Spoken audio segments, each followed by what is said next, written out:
Assalamu alaikum. Hello dear students, how are you? I'm Dilwar Hossain, lecturer in English, presenting a grammar class in front of you. This class is designed for the students of secondary and higher secondary levels. Indeed, this class is a basic English grammar class. So, all of you are welcome to the class. Let's start now. Look at the whiteboard. First of all, we should know the learning outcomes of the lesson. প্রথমে আমাদের জানতে হবে যে আজকে আমরা পাঠে কি শিক্ষণফল পাব। After completing the lesson, we will be able to understand the definition and identity of the case. Number 2, classification of the case. Number 3, uses of different cases. অর্থাৎ আজকে আমরা পাঠে যে শিক্ষণফল অর্জন করব তা হলো আমরা জানতে পাব যে কেস এই টপিকটার সংজ্ঞা কি, পরিচিতি কি। 2 নাম্বার, আমরা কেস এই টপিকের ক্লাসিফিকেশন, প্রকারভেদ জানতে পারব। পাশাপাশি জানতে পারব বিভিন্ন কেস এর ব্যবহার। আসা থাক ভিতরের দিকে। Dear students, look at the examples. I help him. Here I is subject, him object. Number 2, this is my pen. Here my means আমার, কার কলম, আমার কলম, এখানে আমার অধিকার বোঝাচ্ছে। Number 3, sir may I come in, জনাব আমি কি ভিতরে আসতে পারি। যে 4টি শব্দে আমরা আন্ডারলাইন করেছি, এই শব্দগুলো এখানে সাবজেক্ট, এখানে অবজেক্ট, এইখানে তার পজিশন বুঝিয়েছে, আর এখানে সম্বোধন করা হয়েছে। তাহলে একটি বাক্যে আমরা দেখতে পারি যে নাউন বা প্রোনাউন, নাউন বা প্রোনাউন কখনো সাবজেক্ট, কখনো অবজেক্ট, আবার কখনো অধিকার হিসাবে, আবার কখনো সম্বোধন করার একটি শব্দ হিসাবে ব্যবহৃত হয়। এই যে একটি শব্দের সাথে অন্যান্য নাউন বা প্রোনাউনের সাথে বাক্যের অন্যান্য শব্দের হেল্প, এই হেল্পটা কে করে, আমি। কাকে করা হয়, তাকে। এই যে এই শব্দের সাথে আয়ের একটি সম্পর্ক, এই শব্দের সাথে হিমের একটি সম্পর্ক। তাহলে অন্যান্য শব্দের সাথে নাউন বা প্রোনাউনের যে সম্পর্ক, এইটি নিয়েই আজকে আমাদের আলোচনা। আর এটিকে গ্রামারের ভাষায় বলা হয় কেস, যেটাকে বাংলা ব্যাকরণে বলা হয় তাকে কারক। সুতরাং তোমরা বুঝতেই পারছো আজকের আমাদের আলোচ্য বিষয় কি। আমাদের আলোচ্য বিষয় হচ্ছে the case. This is our topic,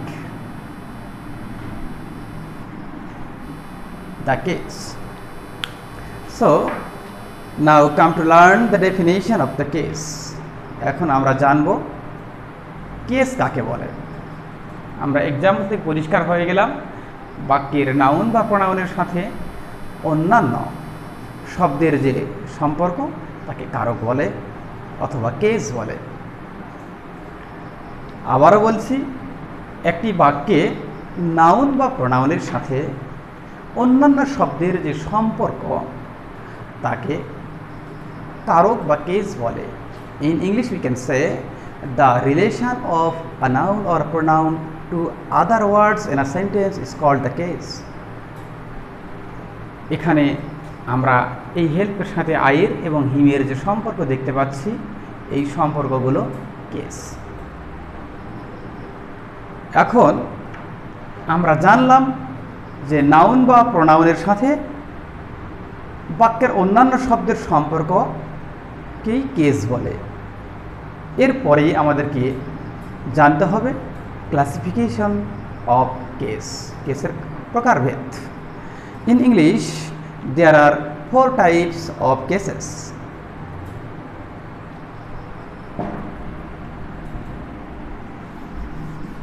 There are 4 types of cases. Number 1, nominative or subjective.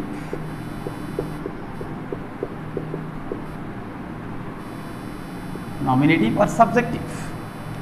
This is the first word of the classification of case. The noun or pronoun which is used as a subject of a verb in a sentence is called nominative case.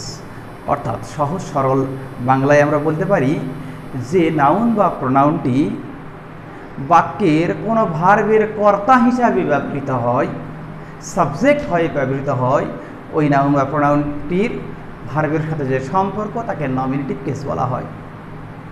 অর্থাৎ আমরা দেখতে পাচ্ছি he loves me, এই ভার্বের কর্তা হলো হি, সুতরাং এই হি হলো নমিনেটিভ কেস। সাবজেক্ট হয়ে যে নাউন বা প্রোনাউনটা বসে তাকে বলা হয় nominative case.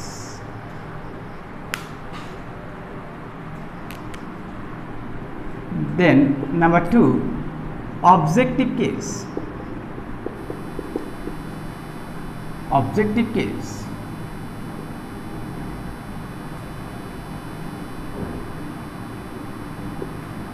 We help them.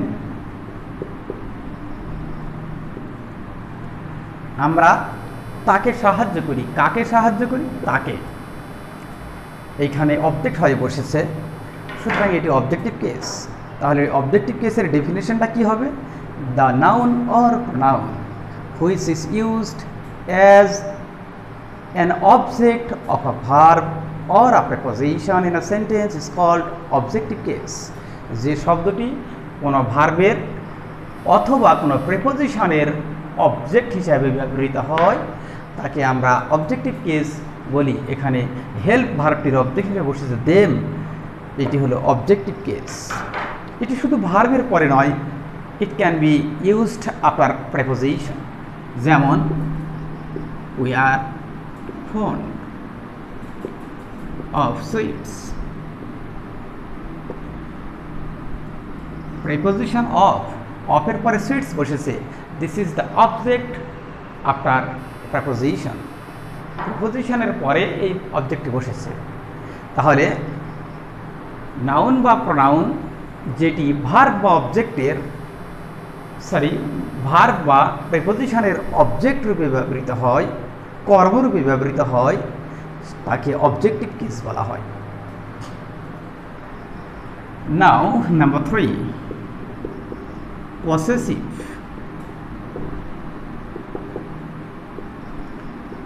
Possessive. This is a very important case. It should be illustrated elaborately. Afterwards, we will illustrate it. এটা বিস্তারিত আলোচনা করা দরকার, পরবর্তীতে পসেসিভের উপর আমরা একটি ক্লাস নেব। এখানে possessive, the word possessive comes from the word position. Position শব্দ থেকে পসেসিভ এসেছে, অথবা আমরা বলতে পারি পজেস এই ভার্ব থেকে পজেসিভ অথবা পজিশন এসেছে। তার মানে যেখানে অধিকার বোঝায়, the noun or pronoun which indicates another nouns position or ownership is called possessive case. অর্থাৎ যে নাউনটি অন্য কোনো নাউনের অধিকার বা মালিকানা বা সম্পর্ক বোঝায় সে নাউনটিকে পসেসিভ নাউন বলা হয়। As for example, you can look at the whiteboard. This is his pen. এখানে this is his pen, এটি তার কলম। তার কলমটি কার অধিকারে আছে? তার।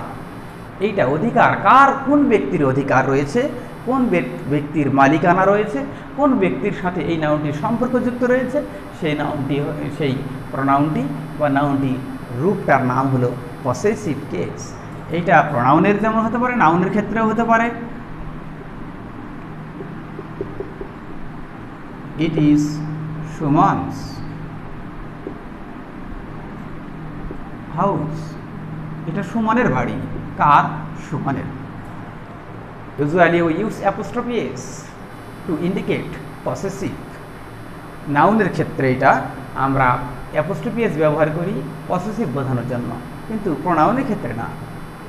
প্রোনাউনের ক্ষেত্রে হিজ, হার, মাই, আওয়ার এগুলিতে আমরা অ্যাপোস্ট্রফি প্লাস এস ব্যবহার করতে পারবো না। সে বিষয়ে আমরা বিস্তারিত পরে যাব। শুধু আমরা এই ক্ষেত্রে অল্প পরিসরে এইটা জানবো যে অধিকার বা মালিকানা বোঝানো হয় যে নাউন বা প্রোনাউনটি দ্বারা, সেটিকে বলা হয় possessive case. At last number 4, vocative case. কোনো গ্রামারবিদ বলেছেন কেস 3 প্রকার, নমিনেটিভ, অবজেক্টিভ, পসেসিভ, এবং কোনো ভাষাবিদ বলেছেন না, কেস 4 প্রকার। চতুর্থ নাম্বারটি হলো ভোকেটিভ কেস। যারা ভোকেটিভ কেসকে অস্বীকার করেছেন তারা মূলত এটাকে এক ধরনের নমিনেটিভ কেস মনে করেন। তারা মনে করেন এটির নাম হলো নমিনেটিভ অফ অ্যাড্রেস, অর্থাৎ এটা অ্যাড্রেস করার, সম্বোধন করার নমিনেটিভ কেস। আর যারা বলেন যে না, এটা আলাদা কেস, তাদের সংজ্ঞা তারা এভাবে দিয়েছেন, the noun which is used to address someone by another person, to tell something or to draw that person's attention to him or her. সহজভাবে বলতে পারি যে নাউনটাকে সম্বোধন করে কিছু বক্তব্য পেশ করা হয়, যাকে সম্বোধন করা হয় তাকে বলা হয় vocative case. For example, please look at the white board. Mother,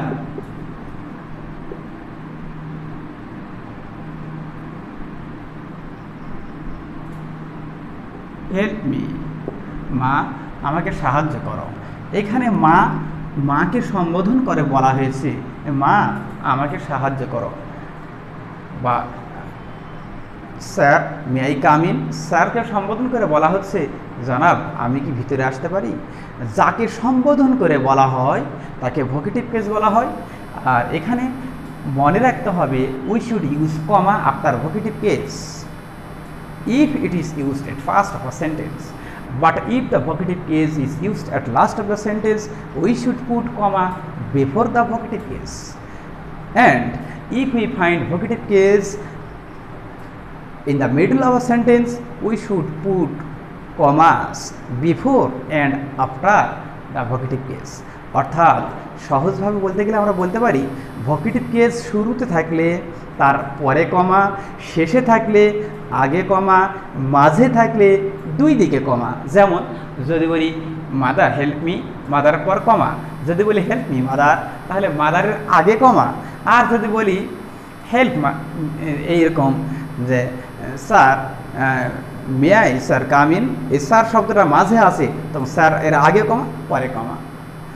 তাহলে যাকে সম্বোধন করে কিছু বলা হয় তাকে বলা হয় ভোকেটিভ কেস, অথবা বলতে পারি নমিনেটিভ অফ অ্যাড্রেস।